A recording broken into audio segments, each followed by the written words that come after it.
मैं रिंकू कुमार वर्मा। आज आपके सामने फिर दोबारा हम हिंदी में विशेषण पढ़ रहे थे, तो शुरू करते हैं। हमने सार्वनामिक विशेषण पढ़ लिया था। सेकंड नंबर पर आता है गुणवाचक विशेषण। पढ़ता है कि फिर गुणवाचक विशेषण, जो विशेषण हमें किसी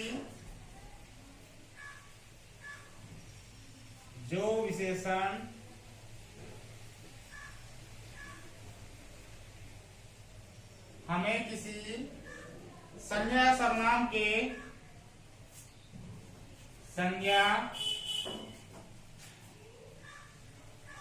या सर्वनाम के गुण धर्म अवस्था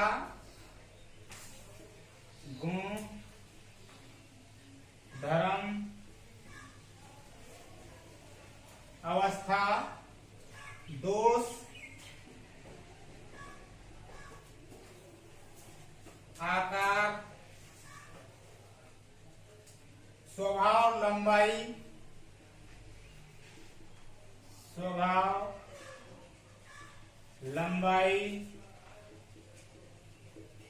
चौड़ाई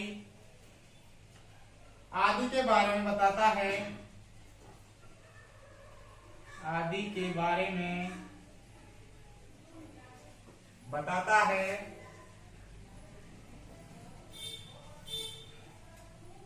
गुणवाचक विशेषण कहलाता है। गुणवाचक विशेषण कहलाता है।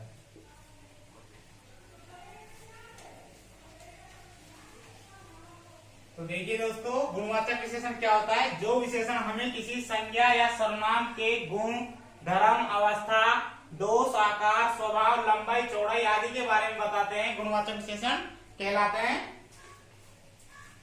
जैसे एग्जांपल ले लेते हैं, मोहन चोरी करता है। मोहन चोरी करता है, तो हमें पता है मोहन चोरी करता है, ये उसका स्वभाव है, उसका गुण है, मोहन चोरी करता है।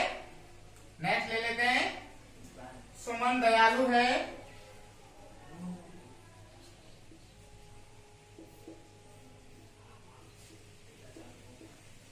सुमन दयालु है, तो सुमन का स्वभाव कैसा है? दयालु है। उसका गुण कैसा है? दयालु है। तो यहाँ पे कौन सा विशेषण होगा? गुणवाचक विशेषण होगा, क्योंकि उसके अंदर गुण है दयालुता का। नेक्स्ट एग्जांपल लेते हैं, रंजीता बहुत झगड़ालू है।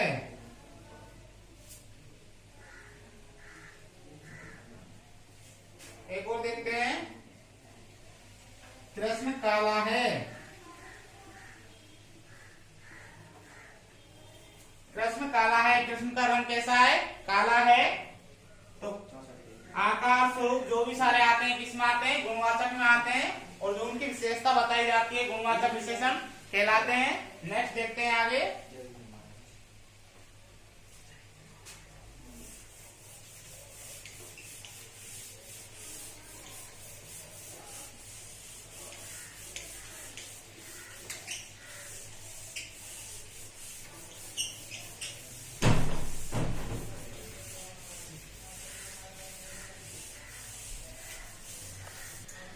गुण दोष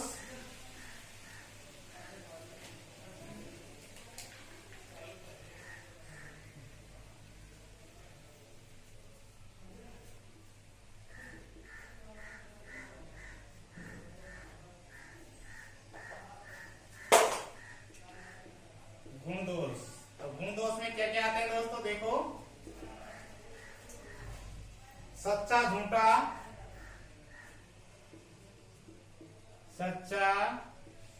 झूठा, ईमानदार बेईमान दुष्ट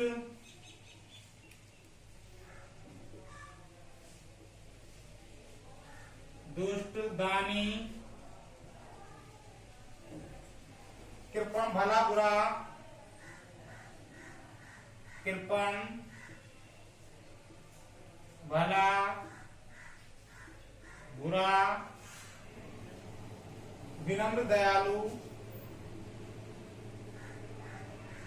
विनम्र दयालु,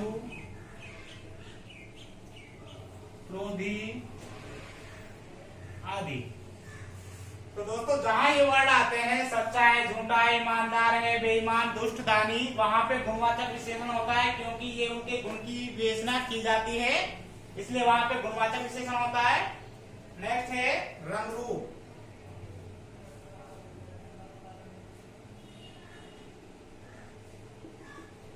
रंग रूप काला है, सफेद है,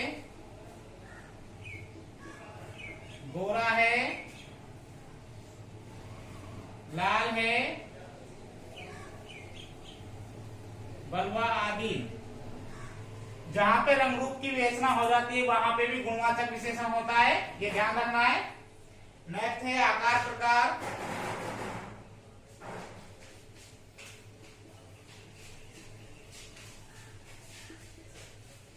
आकार प्रकार लंबा छोटा, लंबा छोटा, बड़ा, ठिंगना आदि। जहां आकार प्रकार की बात हो जाती है, लंबा है, मोहन लंबा है, सोहन छोटा है, नेक्स्ट एग्जांपल, तो वहां पे गुणवाचक विशेषण होता है, क्योंकि आकार प्रकार की विशेषता जहां बताई जाती है वहां पे भी गुणवाचक विशेषण होता है। नेक्स्ट देखते हैं अवस्थाएं।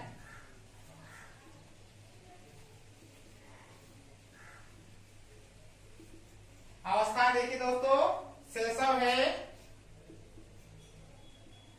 शैशव अवस्था होती है, बाल्यावस्था होती है,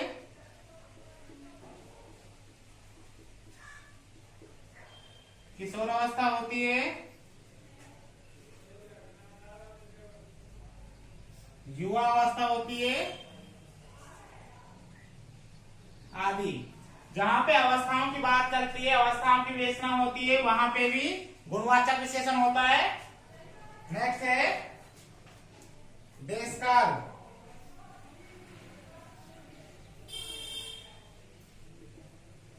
तो देशकाल में क्या है, प्राचीन है, आधुनिक है, प्राचीन है, आधुनिक, दैनिक, वार्षिक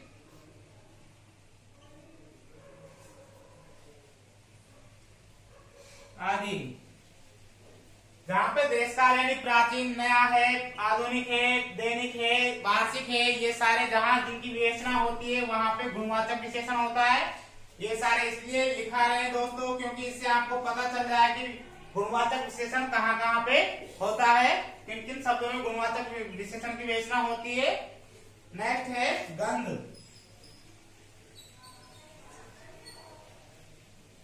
गंध में है दोस्तों गंधहीन, सुगंध,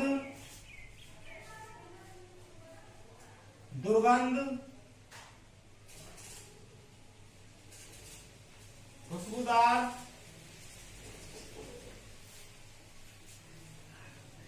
आदि। जहां पे दोस्तों गंध की विवेचना होती है, गंधहीन है, सुगंध है, दुर्गंध है, खुशबूदार है, जहां इनकी विवेचना होती है, इनकी विशेषता बताई जाती है, वहां पे भी गुणवाचक विशेषण होता है। नेक्स्ट देखते हैं, नेक्स्ट है स्वाद। मीठा है, खट्टा है, नमकीन है, कड़वा है, फीका आदि। तो दोस्तों जहां पे स्वाद की बात हो जाती है वहां पे भी गुणवाचक विशेषण आता है, ये भी थोड़ा सा ध्यान रखना है। नेक्स्ट है दिशा।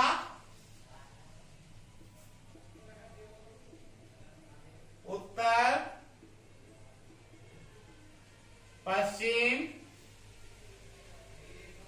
सॉरी दक्षिण, पूर्व, पश्चिम। जहां पे दिशा दिशाओं की बात होती है, दिशाओं की विवेचना होती है, वहां पे भी गुणवाचक विशेषण आता है। कहीं पे भी सेंटेंस दे दिया जाए, आपको दिशा का नाम दे दिया जाए और आपसे पूछा जाए इसमें कौन सा विशेषण है, तो आपको सीधे सीधे बता देना है गुणवाचक विशेषण इसमें है। नेक्स्ट है दोस्तों, थर्ड नंबर पर आता है अपना संख्यावाची विशेषण।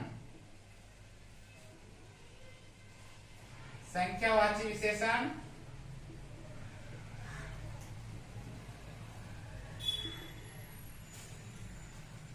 जो विशेषण हमें संज्ञा या सर्वनाम की, जो विशेषण हमें संज्ञा या सर्वनाम की विशेषता को संख्या में बतलाते हैं, विशेषता को संख्या में बतलाते हैं, संख्यावाची विशेषण कहलाते हैं, संख्यावाची विशेषण कहलाते हैं। जैसे एग्जाम्पल लेते हैं, कक्षा में 10 छात्र बैठे हैं, कक्षा में 10 छात्र बैठे हैं। एक और लेते हैं, बाढ़ में अनेक लोग बह गए, बाढ़ में अनेक लोग बह गए। तो दोस्तों संख्यावाची विशेषण है, संख्यावाची विशेषण में हमें क्या पता चल रहा है, जो विशेषण हमें संज्ञा या सर्वनाम की विशेषता को संख्या में बतलाते हैं, संख्यावाची विशेषण कहलाते हैं। कक्षा में 10 छात्र बैठे हैं, यहाँ तो हमें निश्चित पता है कक्षा में कितने छात्र बैठे हैं, 10 छात्र बैठे हैं। लेकिन सेकंड एग्जांपल है, बाढ़ में अनेक लोग बह गए, यहाँ हमें निश्चित संख्या का पता नहीं चल रहा है, तो इससे हम थोड़ा अनुमान लगा सकते हैं, क्योंकि यहाँ पे हमें निश्चित की जानकारी मिल रही है और यहाँ पे अनिश्चित की जानकारी मिल रही है। तो संख्यावाची जो विशेषण होता है उसमें 2 पार्ट हो जाते हैं, एक तो निश्चित हो जाता है और एक अनिश्चित हो जाता है। यानी संख्यावाची विशेषण एक तो हमें निश्चित संख्या में बता रहा है और दूसरा हमें अनिश्चित संख्या में बता रहा है। नेक्स्ट आगे देखते हैं, संख्यावाची विशेषण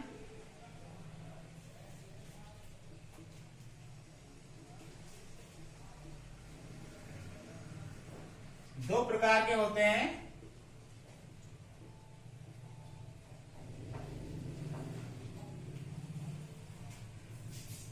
फर्स्ट होता है निश्चित संख्यावाची विशेषण, सेकंड होता है अनिश्चित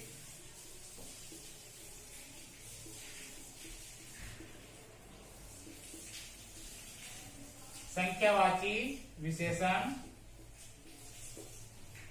तो दोस्तों संख्यावाची विशेषण है 2 प्रकार का होता है, निश्चित संख्यावाची विशेषण, अनिश्चित संख्यावाची विशेषण। इसमें हमने पहले एग्जांपल पढ़ा था, कक्षा में 10 छात्र बैठे हैं और सेकंड एग्जांपल था, बाढ़ में अनेक लोग